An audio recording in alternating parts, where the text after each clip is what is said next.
Hello दोस्तों, आप सभी का स्वागत है आपके अपने चैनल करंट चैट में। तो आज है डेट 10 जुलाई 2023 और आज हम पढ़ेंगे डेली इकोनॉमिक टाइम्स की न्यूज़। तो चलिए बिना किसी टाइम वेस्ट किए चलते हैं और शुरू करते हैं आज की न्यूज़। और उससे पहले अगर आपने हमारे चैनल को लाइक नहीं किया तो प्लीज़ लाइक कर दीजिए और हमारे चैनल को सब्सक्राइब भी कर दीजिए दोस्तों। Let's move. Strong double-digit earning growth seen for Nifty companies in Q1। यानी कि यहाँ पे हमारे स्टॉक मार्केट की बात की गई है तो यहाँ पे हमारा स्टॉक मार्केट तेज़ी से बढ़ गया है 66,000 पर, यानी कि सेंसेक्स, और निफ्टी बढ़ गया है 19,300 के लेवल पर। और यहाँ पे कहा गया है कि यहाँ पे स्ट्रॉन्ग डबल डिजिट अर्निंग्स की पॉसिबिलिटी है जो फॉर निफ्टी कंपनीज। यहाँ पे निफ्टी कंपनी मीन्स उसमें सेंसेक्स की कंपनीज भी इंक्लूड हो जाएगी इन Q1। और मैंने समझाया था कि हमारा ईयर में 4 क्वार्टर्स होते हैं, वो तो बेसिक है। Okay, second news, M&M talks for 5,000 crore EV push from other British Intel and others. Okay, तो यहाँ पे बात की गई है M&M यानी कि महिंद्रा एंड महिंद्रा की, जो कि जा रही है फंड रेज के लिए कितने 5,000 करोड़ रुपीस, और ये है सेकंड राउंड। और इसमें कहा गया है कौन कौन पार्टिसिपेट करेगा, British international investment and some other global investor to raise up to 5,000 crore. यहाँ पे महिंद्रा भी अब EV में आने वाला है और कब तक आएगा वो मीन्स वो तो आ गया है मीन्स अब, और उनका एक्सपेंशन होने वाला है। तो बढ़ते हैं नेक्स्ट न्यूज़ की तरफ के पॉलिटिक्स तो हम कवर नहीं करेंगे, economic news. Higher data usage and 4G addition to boost Airtel Jio revenues in Q1। यानी कि जो डेटा यूसेज की वजह से उनका एयरटेल और जियो का दोनों का रेवेन्यू Q1 में बढ़ गया। तो इसमें भी आपको देख सकते हैं यहाँ पे ये रहा, आप देख सकते हैं कि ये रहा एयरटेल का, ये रहा जियो का और ये रहा वोडाफोन आइडिया का। ये सब आप देख सकते हैं डेटा। ये नेट प्रॉफिट का है ऊपर वाला और ये है नेट रेवेन्यू का। यहाँ पे एयरटेल का सब आप देख सकते हैं कि प्रॉफिट एयरटेल का कम है जियो से, जियो का प्रॉफिट आप देख, लेकिन एयरटेल का जो रेवेन्यू है वो ज़्यादा है। ओके, और इसमें आप देख सकते हैं Airtel's ARPU to be strongest, Jio made more users at the cost of Vodafone Idea to analyst. Means ARPU यानी कि एवरेज रेवेन्यू पर यूज़र। इसका अगर आप फॉर्मूला देखें तो क्या है, total revenue by number of customers. इसका ये सिंपल फॉर्मूला है जो कि इसमें कहा है एयरटेल का सबसे ज़्यादा है। तो ये अच्छी बात है, और जितना आरपू ज़्यादा होगा उतना ही ज़्यादा इन्वेस्टर आपकी कंपनी की तरह अट्रैक्ट होंगे। और telcos make more companies from data usage than calls. यानी कि जो डेटा यूसेज है आप इंटरनेट यूज़ करते हैं उससे कंपनी मीन टेलीकॉम कंपनी ज़्यादा कमाती है दैन कॉल्स। यहाँ पे आप देख सकते हैं कि ये रहा रेवेन्यू फ्रॉम कॉल्स और ये रहा रेवेन्यू फ्रॉम डेटा यूसेज। तो ये जून 2013 में ये था 73 अप्रोक्स और यहाँ पे ये था 10। अब ये बढ़कर हो गया है मीन्स आप परसेंट वाइज देख सकते हैं, 14 हो गए 120। तो पहले जो कॉल्स से जो रेवेन्यू आ रहा था वो अप्रोक्स 60% था और अब आ रहा है सिर्फ और सिर्फ 10%, 85% रेवेन्यू आ रहा है इससे डेटा यूसेज से। तो ये बहुत ही अच्छा डेटा दिया गया है यहाँ पे। बढ़ते हैं नेक्स्ट न्यूज़ की तरफ। Maruti expects hybrid and CNG sales to match diesel's glory day. यहाँ पे बात की गई है मारुति जो अब फोकस करने वाली है हाइब्रिड एंड CNG मोटर से, क्योंकि अब ने न्यूज़ कवर की थी कि इंडिया में डीजल कार क्या होने वाली है, बैन होने वाली है 2027 तक, if I am not wrong. Diesel car would be banned, and Maruti Suzuki will be focusing on hybrid and CNG cells. And as I have covered earlier also, I think about Tata or Maruti Suzuki, the Tata will be also focusing more on hybrid as well as CNG vehicles. So let's see that which company dominates this hybrid and CNG market. And we have seen that CNG market is also growing, and CNG price, you also known very well that CNG price is also low as compared to diesel and petrol. Okay, Go First lenders worried over rulings on change of plane parts. यहाँ पे बात की गई है कि जो गो first को जो लेंडर्स है वो वरी कर रहे हैं कि वो वरी कर मीन्स उनके लेंडर्स यानी कि जो बैंक्स हो गए जिन्होंने उनको लोन दिया था, क्योंकि अगर वो बैंकरप्ट हो गए, मीन्स अब तो बैंकरप्ट है वैसे, लेकिन अगर वो बंद हो गए तो वो जो लोन है वो कौन चुकाएगा। और उनकी जो 7,000 लोगों की जॉब है, यहाँ पे आप देख सकते हैं गो फर्स्ट रिवाइवल फेल्स, तो 7,000 लोगों की जॉब जाएगी, तो वो उनको कहाँ पे शिफ्ट करेंगे। तो ये सब कंसर्न की वजह से सभी गवर्नमेंट प्लस लैंडर्स दोनों ही यहाँ पे क्या है, वरीड है। और उनको भी मीन्स बैंक्स को भी पैसा चाहिए। यहाँ पे भी डेटा देख सकते हैं 652 crore owned by Go First to Central Bank, Central Bank of India, Bank of Baroda, IDBI Bank and Deutsche Bank, if I am not wrong in pronunciation. तो 652 करोड़ यहाँ पे उनके पास से लिए गए हैं, जो कि अब चुका नहीं पा रहे हैं। नेक्स्ट न्यूज़, हार्ली डेविडसन में make bikes in India to sell globally. तो हार्ली डेविडसन पहले तो अभी चला गया था, और ओनली रॉयल मीन्स अभी ये न्यूज़ थी शायद 2020 की कि हार्ली डेविडसन पूरी तरीके से इंडिया में अपना मैन्युफैक्चरिंग क्या कर रहा है, क्लोज कर रहा है। तो जिससे क्या हो गया, रॉयल एनफील्ड जो कि एक है आइशर मोटर्स की, आइशर मोटर्स, उनका जो स्टॉक प्राइस है बहुत ही तेज़ी से बढ़ गया था, क्योंकि सिंगल एक सेलर हो गया, मोनोपोली हम कह सकते हैं। तो अब क्या हो रहा है कि हार्ली डेविडसन में make bikes in India to sell globally, और उनके CEO है Jochen Zeitz, if I am not wrong in pronunciation. तो ये वही है, और वापस से आ जाएगा, और यहाँ पे शायद लिखा भी होगा कि ये सेकंड राउंड है उनका, सेकंड अमेरिकन, ये रहा, आप देख सकते हैं यहाँ पे कि it's second innings in India, इससे पहले भी आया होगा। और एक बार मैं इसे रफ कर देता हूँ क्योंकि दूसरी न्यूज़ को समझाना इजी हो जाएगा। कि रफ नहीं हो रहा, ये कोई बात नहीं, चल रही। Professional services company step up hiring from UG college means under graduate college.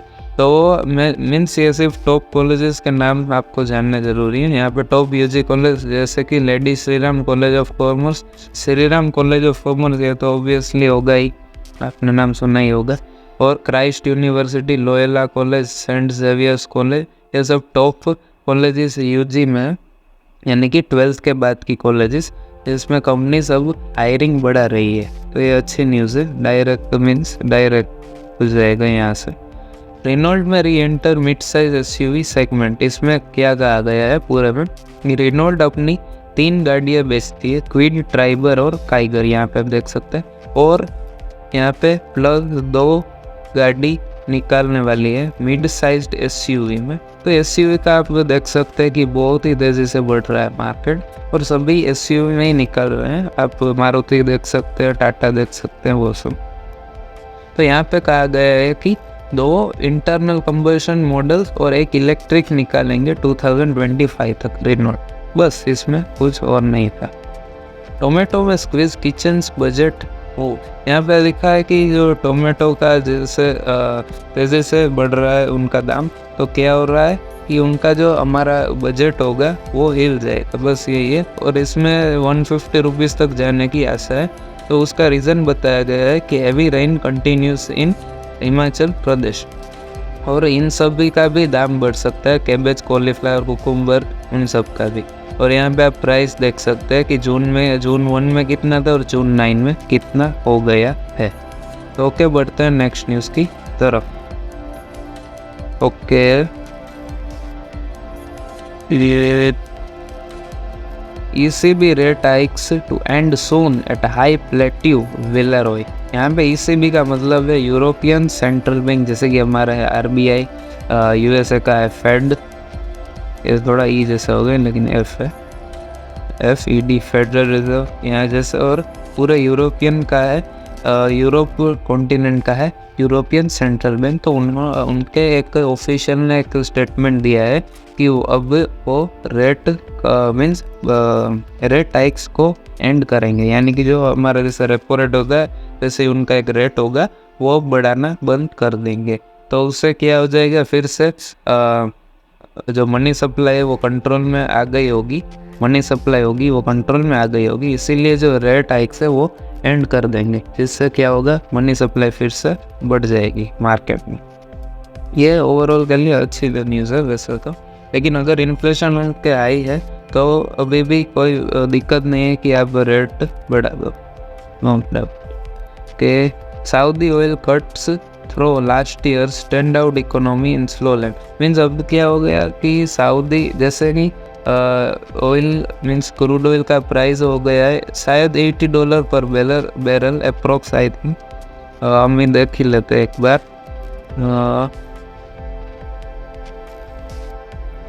Crude oil price एक बार हम सर्च कर लेते हैं। ओके, $73 आप देख सकते हैं यहाँ पे, $73 है उनका प्राइस। तो अब क्या हो रहा है कि जैसे ही वो सऊदी अपना प्रोडक्शन कट कर रहा है, मैंने आपको पहले भी 2-3 न्यूज़ कवर की थी, 10 लाख बैरल पर डे कम कर दिया है। तो क्या होगा, Saudi oil cuts through last year stand out economy into flow line, इनका जो होगा क्या होगा, जो प्रोडक्शन है वो कम हो गए, तो इससे क्या होगा कि इकोनॉमी स्लो लाइन में चली जाएगी, यानी कि धीरे धीरे इकोनॉमी बढ़ेगी। और यहाँ पे भी आप देख सकते हैं कि kingdom will go from G20 fastest growing economy to laggard, यानी कि जो G20 है उसमें फास्टेस्ट ग्रोइंग इकोनॉमी थी। आप देख सकते हैं कि 9% से उनकी GDP बढ़ी थी 2022 में, तो एक बहुत ही अच्छा नंबर है, और ये फास्टेस्ट ग्रोइंग इकोनॉमी थी। आप भी एक टर्म देख सकते हैं, फॉल इन पेट्रो डॉलर्स, यानी कि क्या हुआ था 1944 में, if I am not wrong, 1944 में, यस। तो इसमें हुआ था ये कि सऊदी और इराक या ईरान का थोड़ा फाइट हो गया, जिसमें सऊदी ने हेल्प मांग ली किससे, US से, कि हमें प्रोटेक्शन चाहिए। तो US ने क्या किया कि सऊदी को कहा कि हम नो डाउट हेल्प तो देंगे, लेकिन अब आपको क्या करना है। और सऊदी, एक बात मैं आपको बता दूं कि क्रूड ऑयल का सबसे बड़ा प्रोड्यूसर है, और USA ने कहा कि अगर आपको क्रूड ऑयल बेचना है तो आप किस में बेचेंगे, सिर्फ डॉलर में ही बेचेंगे क्रूड ऑयल। तो इससे एक बहुत ही पुश मिला डॉलर को पूरे वर्ल्ड में इन्फ्लुएंस लाने के लिए। तो ये पहला पुश था डॉलर को पूरे वर्ल्ड में लाने के लिए। तो इससे आप तो समझ सकते हैं कि पेट्रो डॉलर क्या है। और यहाँ पे पेट्रो डॉलर में force the government to borrow more, इससे क्या होगा, जैसे ही प्रोडक्शन कम हो जाएगा तो उनका जो नेट इनकम होगा वो भी कम हो जाएगा, और क्या होगा, उनको जो एक्सपेंडिचर करना है उसके लिए उनको फंड कम पड़ेंगे। तो इससे होगा ये कि उनको ज़्यादा बोरो करना पड़ेगा। Okay, next news, Saudi national bank wanted 40% stake in credit Suisse. तो अभी अमेरिका की तीन सबसे बड़ी तो नहीं कह सकते, लेकिन 3 बड़ी बैंक का बैंकरप्ट हुआ था, उसमें से उसमें ये क्रेडिट सुइस थी जो कि स्विट्ज़रलैंड की है। तो सऊदी नेशनल बैंक को उसमें क्या चाहिए, 40% स्टेक चाहिए। उसमें पहले भी उनका पर्सन कुछ स्टेक होगा, और अब वो बढ़ा रहा है उनका 40% स्टेक। बस ये न्यूज़ यही है इसमें। नेक्स्ट न्यूज़, ओके दोस्तों, ये थोड़ी फॉर्मेलिटीज़, प्लीज़ ये सब कर देना, लाइक, शेयर और subscribe. Okay, Goyal to visit UK for FTA talks, यानी कि पीयूष गोयल है हमारे कॉमर्स और इंडस्ट्री मिनिस्टर, अब UK जाने वाले हैं। कब, जुलाई 11 में FTA टॉक्स, FTA यानी कि फ्री ट्रेड एग्रीमेंट, आप देख सकते हैं फ्री ट्रेड एग्रीमेंट। तो इससे फ्री ट्रेड एग्रीमेंट की बात हमारी चल रही है कब से, जब ऋषि सुनक आए हैं यूके में, तो तब से बात चल रही कि फ्री ट्रेड एग्रीमेंट होगा। तो फ्री ट्रेड एग्रीमेंट का मतलब यही है कि जो जैसे कि ये इंडिया है और ये है ब्रिटिश, मीन्स इंग्लैंड, यूके। तो मीन्स इसमें भी बहुत डिफरेंस है, ब्रिटिश, इंग्लैंड, यूके, वो सब तो हम एक जीके का पार्ट हो गए, वो अब बाद में कभी कवर कर लेंगे। तो ये जैसे कि इंडिया है, ये जैसे ब्रिटिश है। तो जब फ्री ट्रेड एग्रीमेंट होता है तो जो गुड्स इंपोर्ट एक्सपोर्ट करता है दोनों देश, उसमें से जो इंपोर्ट ड्यूटी है, कस्टम ड्यूटी, यानी कि आप बेसिक समझ लें कि टैक्स है, वो बिल्कुल ही निकल जाएगा। जो भी गुड्स इंडिया ब्रिटिश से इंपोर्ट एक्सपोर्ट करे या ब्रिटिश इंडिया से इंपोर्ट एक्सपोर्ट करे, उस पर 0% टैक्स लगेगा।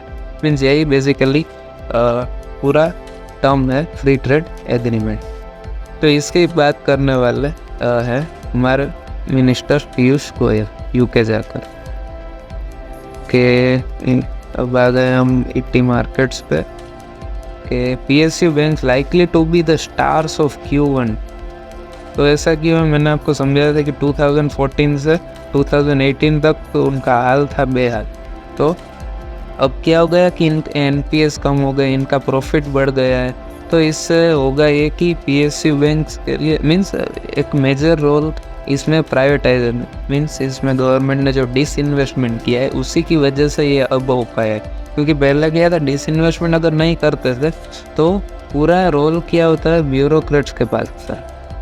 ब्यूरोक्रेट्स आप समझ सकते हैं IAS IPS जो होते हैं, मीन्स उनको थोड़ा एडमिनिस्ट्रेशन चलाने के लिए थोड़ा दिक्कत होती है इसीलिए।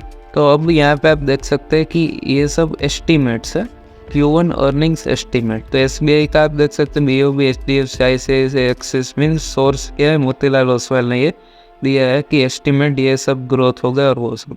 तो इसमें एस्टीमेट्स दी गए हैं और मार्केट्स चलते हैं सेंटीमेंट्स से। यानी कि अगर एस्टीमेट्स को अगर ये इस जैसे कि हम ICICI के बैंक का लेते हैं एग्जाम्पल, तो प्रॉफिट आफ्टर टैक्स इसका एस्टीमेट है 9,500 करोड़। तो अगर ये प्रॉफिट हो गया 10,500 करोड़, इसका स्टॉक आप देख सकते हैं ऐसे ऊपर जाएगा। और अगर ये हो गया 9,000 करोड़ अगर रियली में, तो इसका स्टॉक ऐसे नीचे गिरेगा। तो ये पूरा मार्केट चलता है सेंटिमेंट्स पे। Okay, next news, Shriram housing finance raises $50 million in first overseas borrowing. Overseas borrowing means इसमें सिर्फ ये ओवरसीज बोरोइंग के लिए मैंने ये न्यूज़ कवर की है। ओवरसीज बोरोइंग यानी कि जो फॉरेन से बोरोइंग की है वो, और ये आप देख सकते हैं एक्सटर्नल कॉमर्शियल बोरोइंग, एक्सटर्नल यानी कि जो डोमेस्टिक में से नहीं की गई है वो। और हाँ, बस इसमें तो सिर्फ यही था, $50 million रेज किया है। ओके, तो नेक्स्ट न्यूज़ की तरफ, raised $9 billion from top investors in last 4 years, says Adani group. Adani group means इतना डाउनग्रेड होने के बावजूद भी $9 billion तक रेज कर चुके हैं लास्ट 4 years में। और अभी अभी बहुत सारा इन्वेस्टमेंट आया है किससे, CQG पार्टनर्स में से, जिसने इनका अदानी का शौक फिर से रिवाइवल होने दिया कितना 100% तक भी। तो इसमें बेसिक यही न्यूज़ थी। और आप देख सकते हैं कि कौन कौन से इन्वेस्टर उसमें पार्टिसिपेट किए थे। के sports, okay, after a lull IT hiring mandates are up 10% in July. तो अब IT इंडस्ट्री में फिर से शायद बूम पीरियड आने वाला है। इसमें लिखा है कि आफ्टर लल यानी कि आफ्टर डाउनग्रेड मीन्स कितना मास ले ऑफ हो रहा था IT इंडस्ट्री में, अब ये बंद हो चुका है। और जुलाई में 10% से उसमें हायरिंग क्या हो गई है, बढ़ गई है। और यहाँ पे आप देख सकते हैं थोड़ा data, IT services are expected to open up in this quarter to some extent. Here.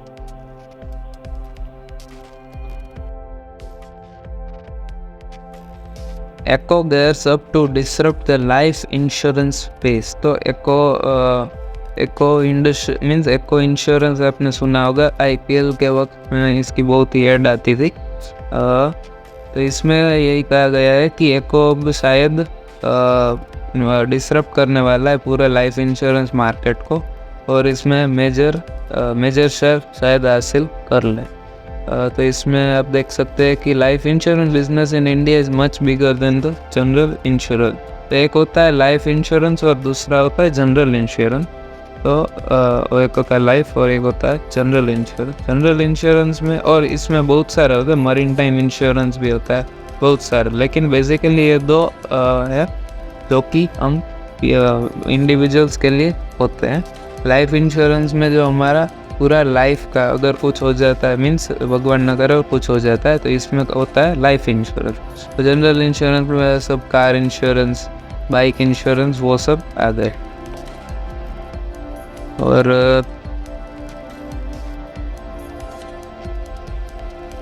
और इसमें आप देख सकते हैं कि एक कौन है, Amit Tiwari an ex Amazon India executive को हायर किया है अपना लीड लाइफ इंश्योरेंस बिजनेस के लिए।